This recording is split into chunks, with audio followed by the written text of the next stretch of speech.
Kidnap and murder ಕೇಸ್ನಲ್ಲಿ ಒಂದು ಕಡೆ ದರ್ಶನ್ ಗ್ಯಾಂಗ್ ಪೊಲೀಸರ ಕಸ್ಟಡಿಯಲ್ಲಿದ್ರೆ ಮಗದೊಂದು ಕಡೆ ಈ ಪ್ರಕರಣದಲ್ಲಿ ಆಗಿರುವಂತದ್ದು ಒಂದೇ ಸಾವಲ್ಲ.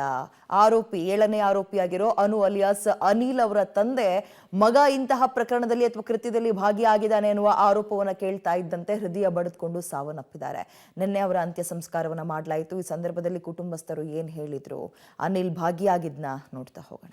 ದರ್ಶನ್ ಕೇಸ್ನಲ್ಲಿ ಇನ್ನೊಂದು ಟ್ರಾಜಿಡಿ. ಮಗನ ಬಂಧನದಿಂದ ತಂದೆಗೆ ಹೃದಯಾಘಾತ. ತಂದೆಯ ಅಂತ್ಯಕ್ರಿಯೆಯಲ್ಲಿ A7 ಅನು ಭಾಗಿ.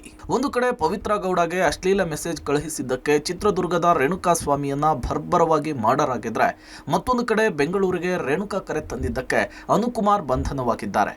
ಮಗನ ಬಗ್ಗೆ ಬೆಟ್ಟದಷ್ಟು ಕನಸು ಕಂಡಿದ್ದ ಅನುಕುಮಾರ್ ತಂದೆ ಚಂದ್ರಣ್ಣ ಶುಕ್ರವಾರ ಹಾರ್ಟ್ ಅಟ್ಯಾಕ್ಗೆ ಒಳಗಾಗಿ ಮೃತಪಟ್ಟಿದ್ದಾರೆ.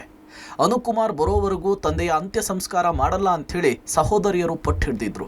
ಅದರಂತೆ ಕೋರ್ಟ್ ಅನುಮತಿಯ ಮೇರೆಗೆ ಬೆಂಗಳೂರಿನಿಂದ ಚಿತ್ರದುರ್ಗಕ್ಕೆ ಕರೆದುಕೊಂಡು ಬಂದ ಬಳಿಕ ರಾತ್ರಿಯೇ ಚಂದ್ರಣ್ಣನ ಅಂತ್ಯಕ್ರಿಯೆಯನ್ನ ಕುಟುಂಬಸ್ಥರು ಹೊಳಲ್ಕೆರೆ ರಸ್ತೆಯ ರುದ್ರಭೂಮಿಯಲ್ಲಿ ನೆರವೇರಿಸಿದ್ರು. ಈ ವೇಳೆ ಕುಟುಂಬಸ್ಥರ ಆಕ್ರಂದನ ಮುಗಿಲು ಮುಟ್ಟಿತ್ತು. ಆಧಾರ ಸ್ತಂಭವನ್ನೇ ಕಳೆದುಕೊಂಡ ಕುಟುಂಬ, ಕಣ್ಣೀರಲ್ಲಿ ಮುಳುಗಿದ ಕುಟುಂಬಸ್ಥರು. ಇನ್ನು ಇಡೀ ಕುಟುಂಬಕ್ಕೆ A7 ಅನುಕುಮಾರ್ ಆಧಾರ ಸ್ತಂಭವಾಗಿದ್ರು. ಆಟೋ ಓಡಿಸ್ಕೊಂಡು ಬದುಕಿನ ಬಂಡಿ ಸಾಗಿಸ್ತಾ ಇದ್ರು. ಆದರೆ ರೇಣುಕಾಸ್ವಾಮಿ ಕೊಲೆ ಕೇಸ್ನಲ್ಲಿ ಅನು ಅರೆಸ್ಟ್ ಆದ ಪರಿಣಾಮ ಈತನನ್ನೇ ನಂಬಿದ ಕುಟುಂಬ ದಿಗ್ಭ್ರಮೆಗೊಂಡಿದೆ. ಮುಂದೇನು ಅನ್ನುವಂತಹ ನೋವಿನಲ್ಲಿ ಮುಳುಗಿದೆ. ನನ್ನ ತಮ್ಮನ 5 ಗಂಟೆಗೆ ನೆನೆಸ್ಕೊಂಡ, ಆದ್ರೆ ಆಯಪ್ಪನೇ ಹೋದ ಮಗ ಅನ್ಕೊಂಡ ಆಯಪ್ಪನೇ ಹೋದ.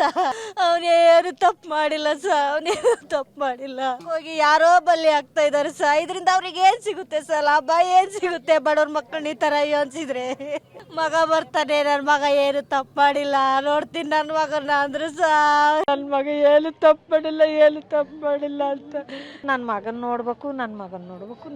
ನೋಡ್ಬೇಕು ಅಷ್ಟೇ ಅಂದದ್ದು. ಬರ್ತಾನೆ ಬಿಡಪ್ಪ ಅಂದೆ. ಅವನೇನು ತಪ್ಪು ಮಾಡಿಲ್ಲ, ಬರ್ತಾನೆ ಅಂತಂದೆ ನೊಂದೇ ಹಿಂಗಾಗಿರೋದು. ಒಟ್ನಲ್ಲಿ ಯಾರೋ ಮಾಡಿದ ತಪ್ಪಿಗೆ ಇನ್ಯಾರೋ ಪರಿತಪ್ಪಿಸುವಂತಹ ಸ್ಥಿತಿ ಬಂದಿದೆ. ಒಂದೇ ಒಂದು ತಪ್ಪಿನಿಂದಾಗಿ ಇಡೀ ಕುಟುಂಬವೇ ಸಂಕಷ್ಟಕ್ಕೆ ಒಳಗಾಗಿದೆ. ಅತಿಯಾದ ಪ್ರೇಮ, ಅಭಿಮಾನ ಇದ್ರೆ ಏನಾಗುತ್ತೆ ಅನ್ನೋದಕ್ಕೆ ಈ ಕೇಸ್ ಸಾಕ್ಷಿಯಾಗಿದೆ. S Sidraju, public TV, Chitradurga.